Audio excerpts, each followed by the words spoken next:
Hello, hello, hello. How is everybody doing at work today? It worked. I'm on camera. Wow, hello. Hello, Shashi. Yes, what a choppy day. We'll review some of that. Hey, what a day. Hey, we got two what a days. And on that note, if you're new here, please do consider subscribing, ringing the bell, and hitting the like or dislike button so you too can join us and say, what a day. Hey Josh, how are you today? Josh with the money sign icon.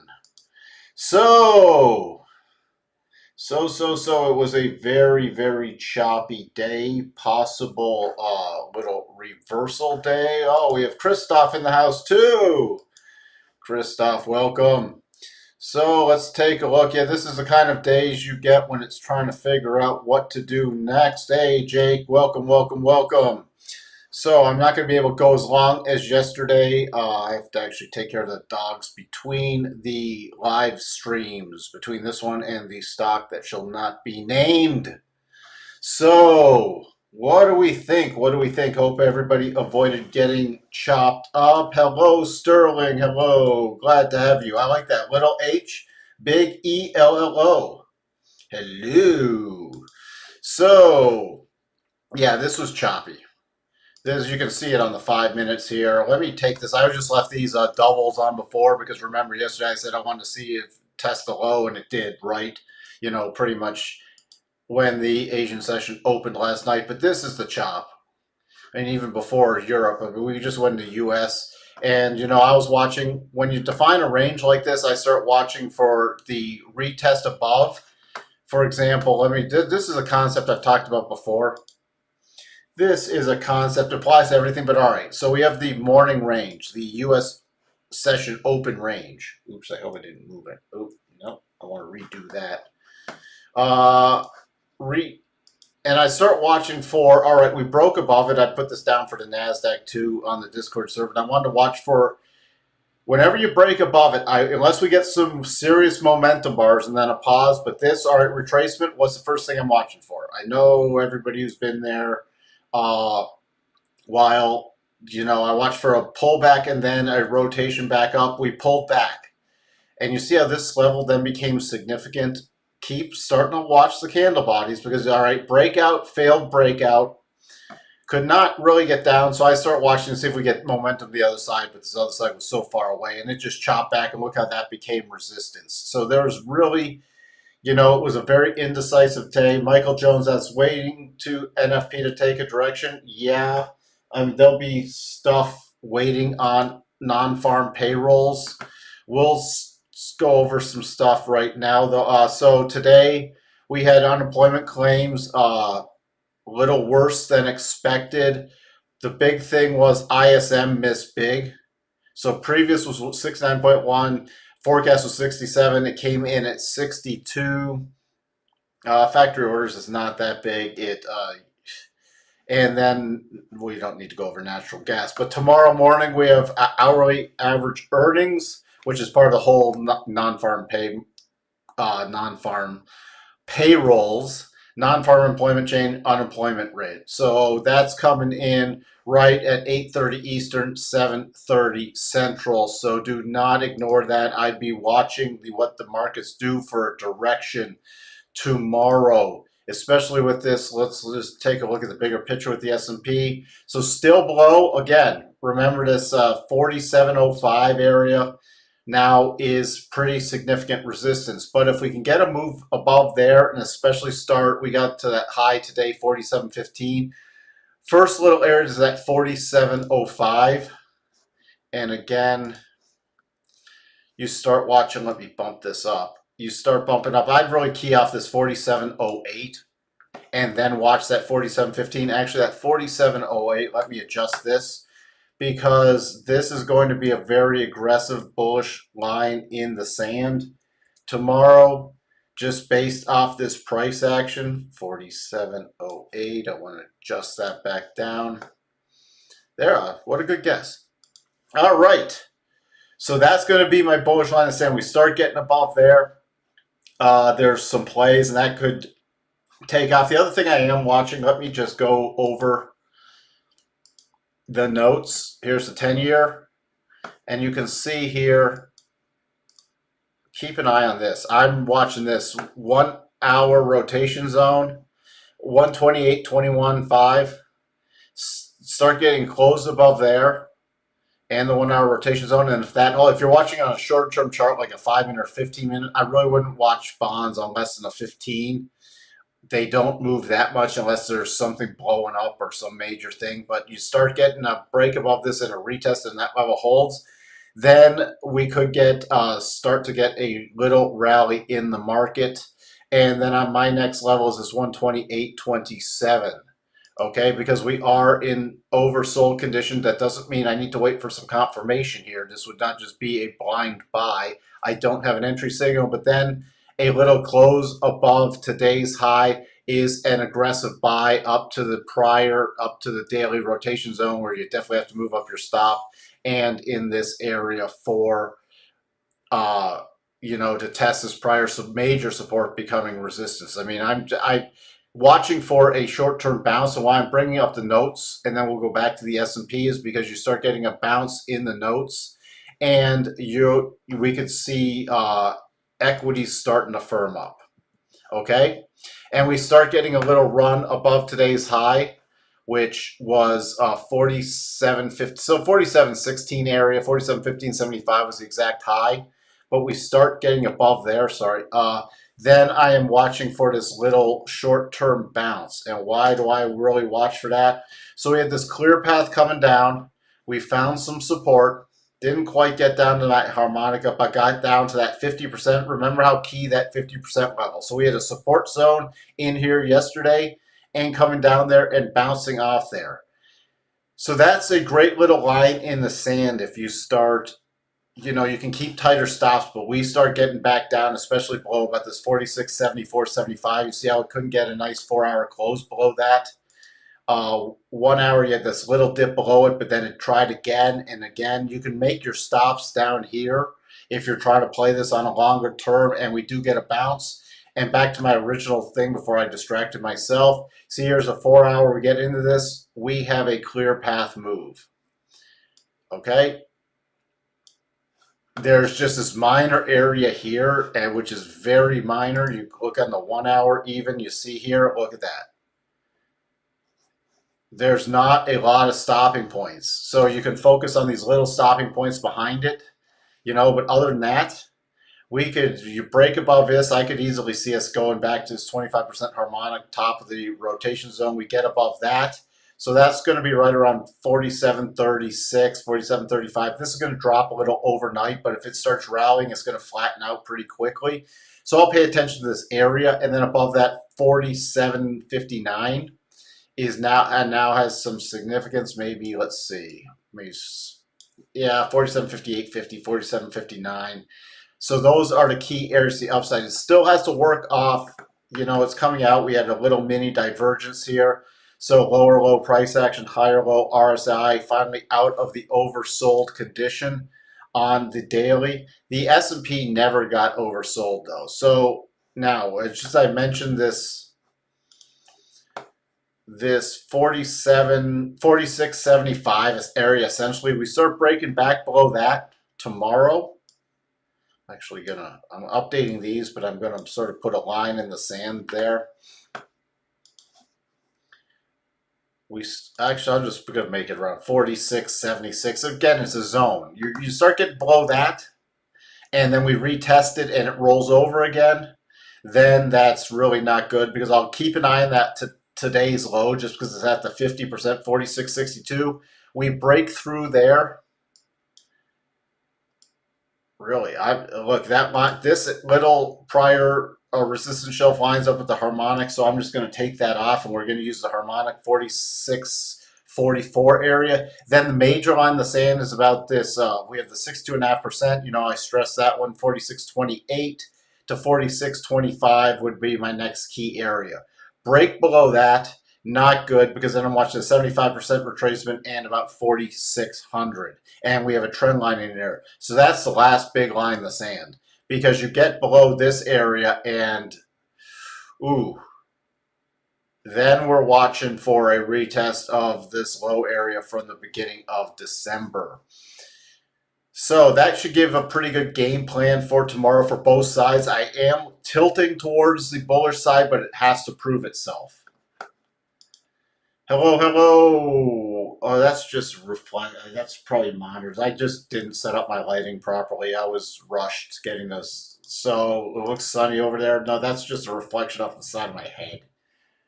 It's just glare from a window I've opened. Well, it's not open because it's like 16 degrees here. So the window's not open. The shit blinds are down or up. Well, they can go either way. So at this point, they're about halfway down from the top. If I didn't confuse you enough already. Hope you had a better day today, Wavy. Nasdaq, see Nasdaq clinging on to this support area. Okay, remember you keep an eye on the candle bodies, you dip it into that area, and then moving back up. Lucky it's 1.5. Is that Celsius or Fahrenheit? We were below zero yesterday for a lot, and we're going to drop below zero again tonight and then tomorrow morning. So also keep watching again a super aggressive entry on a close above today's Nasdaq high on the daily. And I'd be keying off this 4 hour right here. I mean, we've broken down and we've already tested this low area and come down already to 87.5% harmonic. This is a very horribly sloppy double bottom pattern with this, and the 1 hour blew it out today because there was this potential, but this price action just destroyed it. However, you start getting above this, you start getting above around this. Let me just make my line in the same. Why do I have two? Oh, I put two of them on yesterday. I forgot about that. Because that's going to drop. But we start getting above about this 15,825. Let me see the 1 hour. Now I'm going to bump that up just a little bit. I'm going off about 15,841, 842 area. Then you see this clear path to the upside right there. That's actually an advanced clear path on the 1 hour because you have this little green bar in there. It's actually a super advanced clear path, but we don't need to go through all the differences. You can pretty much understand the concept. Get out of the way there. Let me just see.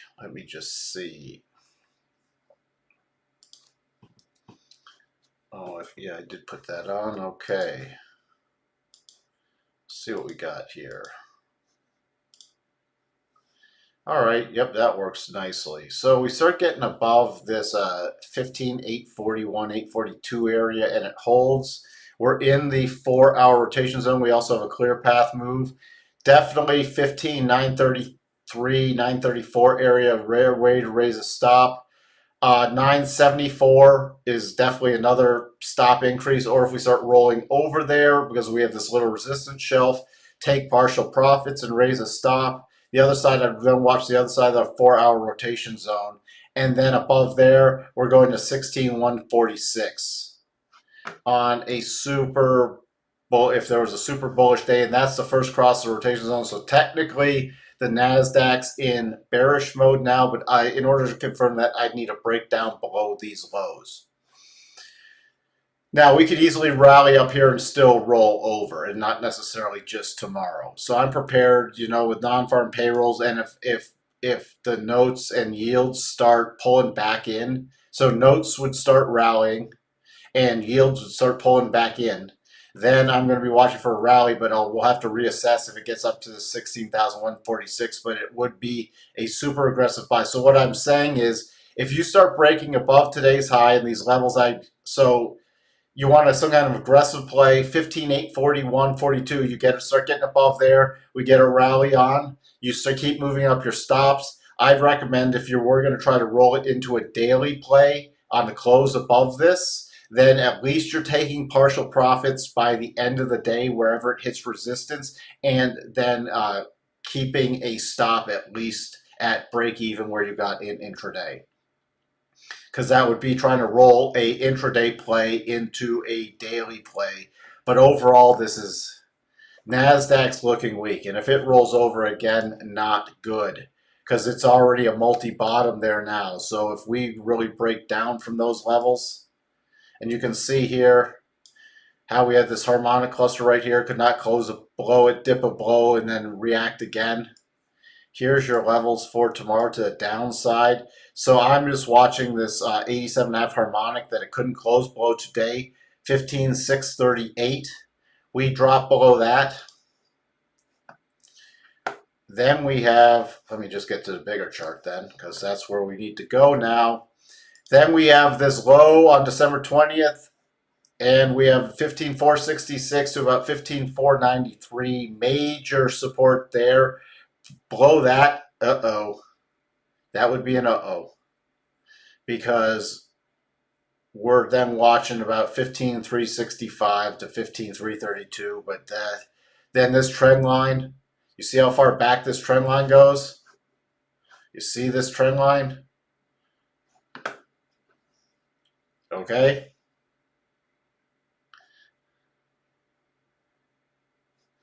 That is a major line in the sand because you start getting below that trend line, you have this one little pausing area, then below that, clear path. So tomorrow, green or red? I'm expecting a rally day tomorrow. However, we're in a choppy mess. The market's trying to figure its way out. That's why I need it to prove itself above this, my line in the sand tomorrow. At least, or if we start rallying, I'm going to definitely wake up and check the European Open to see if we start making a move above here. Okay, but we have the major non-farm payrolls, which a lot of people will be reacting to in the morning. So that's going to pretty much define my direction, at least for the morning, and see if we get some momentum bars. And if we start moving up in the morning, I've already said I'm favoring the morning, but it's got to prove itself. It's not just buy and hope. And just because I think it's going to be a green bar doesn't really matter. No, it's not a double bottom. I already went over that. This is not because we had this sloppy back and forth with this wick and this wick. It actually invalidated it. I was watching for that, but no. So we don't have that. Dow is still holding the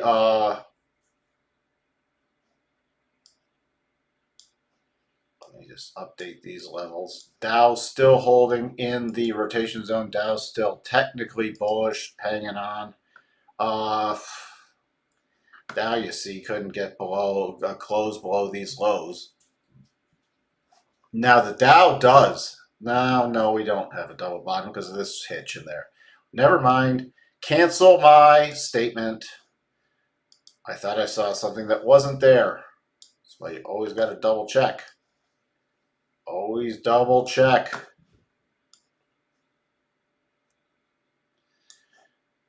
Dow bullish line in the sand. Dow's a little trickier because this is a mess. But let's see where this sits on the 4 hour. See, this would be very aggressive right around here, or right around 36,257. I'd probably, if I was watching, if we got upside momentum, I'm going to probably be playing the S&P or the Nasdaq first. What a mess. But let's see. And we don't have, see, until we get above here, you have this single candle clear path. Let me move some of this out of the way. We already got that as the top. I can get this out of the way.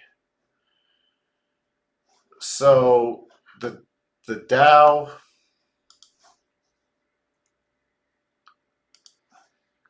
I'm actually going to change this. I'm making my bullish line up here. It's got to earn a little more respect for me. 36,385.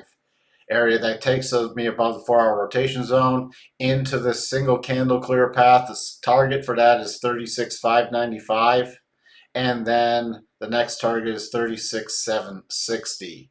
We get through there, 36,927. This is where I'm using reverse harmonics. 36,926. 37,000 essentially above there, and then 37,118 to the downside. If we start breaking below, especially if you get a close below this area right around 36,120, then I'm really watching for a breakdown. 35,979, then 35,885 to about 35,9.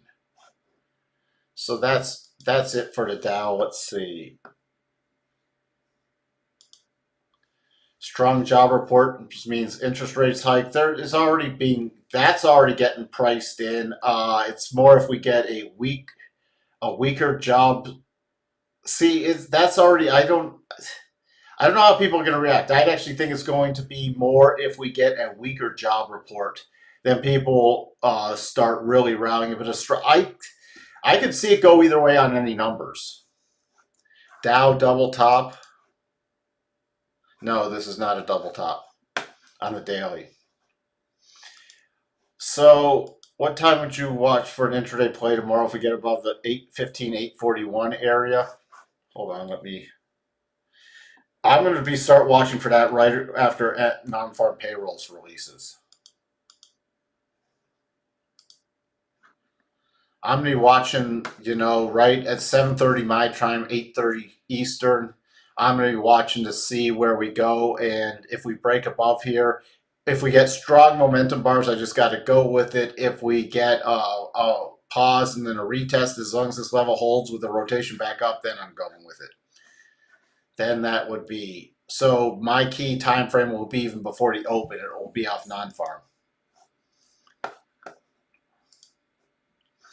What else? I wanted to review something else. If you want to keep an eye on stuff, if you're using TradingView, by the way, if you're new here and need a referral link, it's in the description below. Made a little list here called Treasuries. These 2YY 1 pound, 5YY 1 pound, 10Y 1 pound, 30Y 1 pound. Those are, if you want to check on the yields, these are micro yields. These are the micro 2-year yield futures, which started earlier this year. But you can easily check the yields. Okay, like the 2 years running at 0.956, the 5 years running at 1.5%, the 10 years running at 1.74. So you can easily watch this, and you can do your charting off of yields. For example, great area for yields is right here. We start dropping below that. I'm watching for the bigger pullback. That's like where we start. So that's in the 10-year.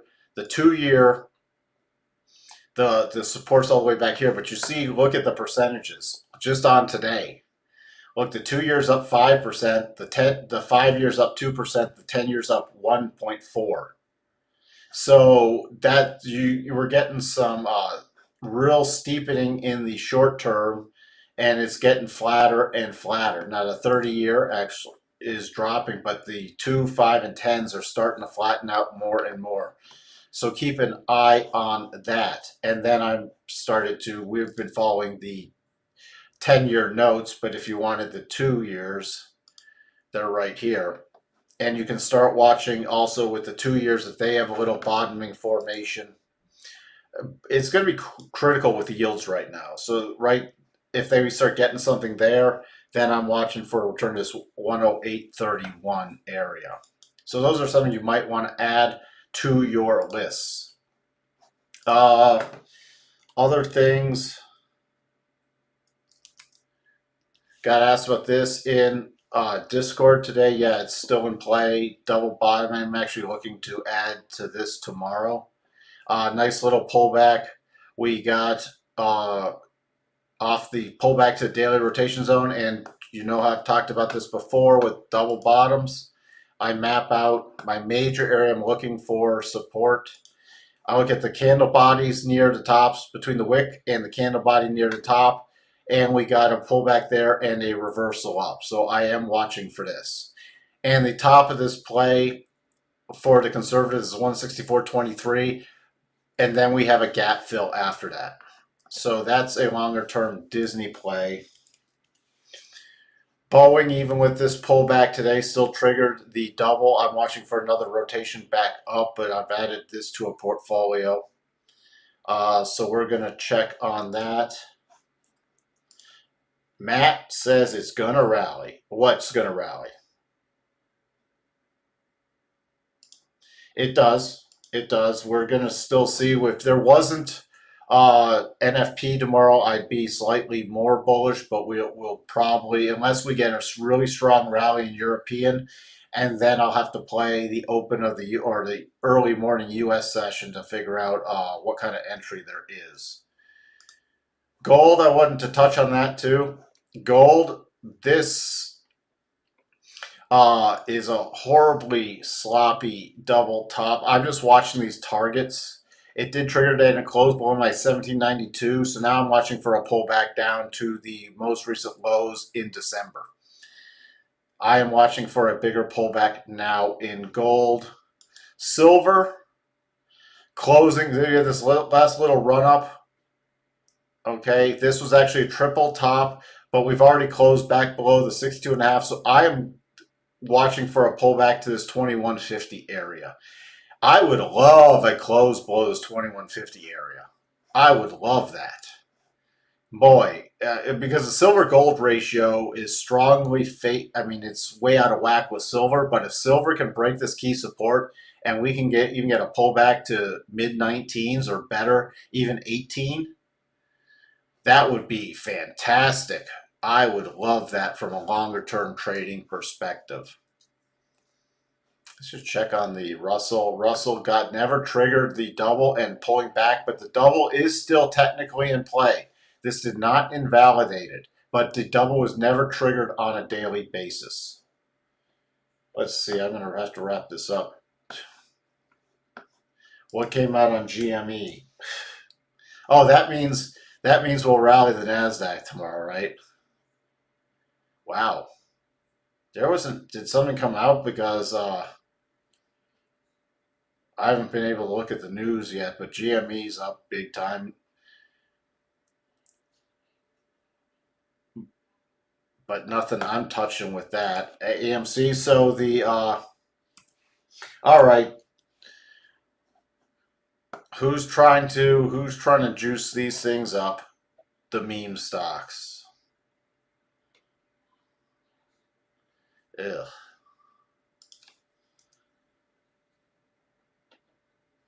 There's a really big hitch in here, but if you like to play this thing,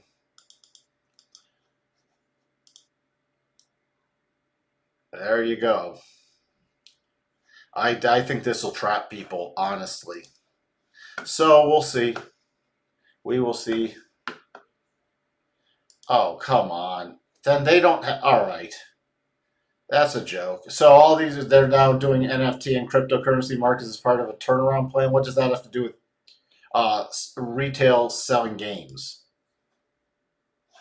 So we'll see. It's probably just another kind of pump thing going on. So anything else? Anything else, anyone? Otherwise, I'm going to wrap it up and deal with the dogs. Let's just peek in on crude. Crude's now come back to that 80.11 significant level. Next key area. This is getting a little overdone, but no potential divergence yet. Next area is 81.19 and 82.54. It's just another buzzword. It's like, well, remember years ago when companies, or a couple years ago when they'd add crypto to their name and all of a sudden they'd be up like 50% in 2 days just because they changed the name of their company to include crypto? That's the friggin' and what's happening now with this NFT crap. All right, this is it. Futu. Where are these? Some of these, oh, jeez.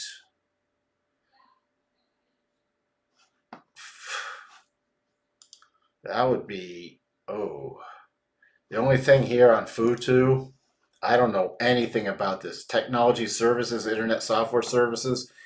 You start getting a move above this 43.40 area could be interesting just for a short-term bounce. Why I say could be, because you still, I'd even raise that higher, but if it gets out of the way of this weekly rotation zone, it's just a very aggressive play. I wouldn't personally touch it, but that's all it is. Trying to get is building a base here, a little, horizontal channel thingy bottoming position. So there is a super aggressive play, but it would have to prove itself to get at least that close above that top of that horizontal channel on the daily, and then I'd want it to close above this weekly rotation zone, and then you can have a quick little play, but you can't ignore even the $60 level. Oh, where are you finding? Oh, Stitch Fix. That just rallied during the whole pandemic because everybody getting their clothes from home, but this thing is still doesn't have great valuation even down here. Let's just see the daily though. Same pattern, trying to build a little base. Now you have a gap in here.